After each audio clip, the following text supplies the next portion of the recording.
دل پھر طواف کوئے ملامت کو جائے ہے، پندار کا صنم کدا ویراں کیے ہوئے۔ مانگے ہے پھر کسی کو لبے بام پر ہوس، زلف سیاہ رخ پہ پریشاں کیے ہوئے۔ اور ایک نو بہار ناز کو تاکے ہے پھر نگاہ، چہرہ فروغ میں سے گلستاں کیے ہوئے۔ اور جی ڈھونڈتا ہے پھر وہی فرصت کہ رات دن بیٹھے رہیں تصور جانا کیے ہوئے۔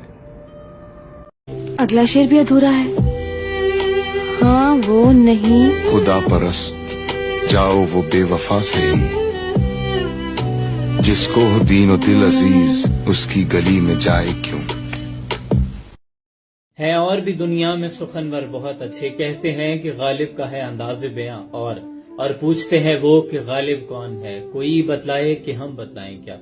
اردو اور فارسی کے ممتاز ترین شاعر، دنیا میں صف اول کے شعراء میں جن کا شمار ہوتا ہے۔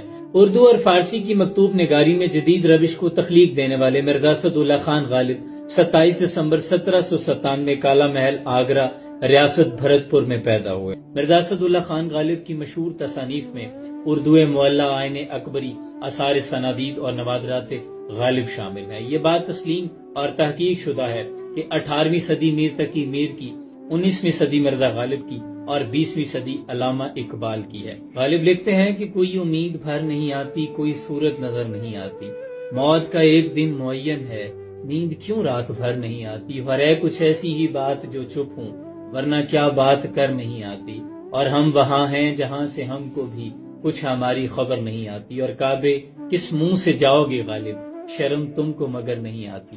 بازیچہ اطفال ہے دنیا میرے آگے، ہوتا ہے شب و روز تماشا میرے آگے، اور ہوتا ہے نہاں گرد میں صحرا میرے ہوتے، گھستا ہے جبیں خاک پہ دریا میرے آگے، اور ایمان مجھے روکے ہے جو کھینچے ہے مجھے کفر، کعبہ میرے پیچھے ہے کلیسا میرے آگے۔ انسان کو ہر روز اسی کیفیت کا سامنا ہوتا ہے کہ نفس اس کو ایک طرف کھینچتا ہے، کعبہ میرے پیچھے ہے کلیسا میرے آگے، دنیا کی رنگا رنگ رنگینیاں آپ کے سامنے ہوتی ہیں اور ایمان آپ کو پیچھے سے روک رہا ہوتا ہے، اور ہزاروں خواہشیں ایسی کہ ہر خواہش پہ دم نکلے، بہت نکلے میرے ارمان پھر بھی کم نکلے، اور نکلنا خلد سے آدم کا تو سنتے آئے ہیں، بڑے بے آبرو ہو کر تیرے کوچے سے ہم نکلے۔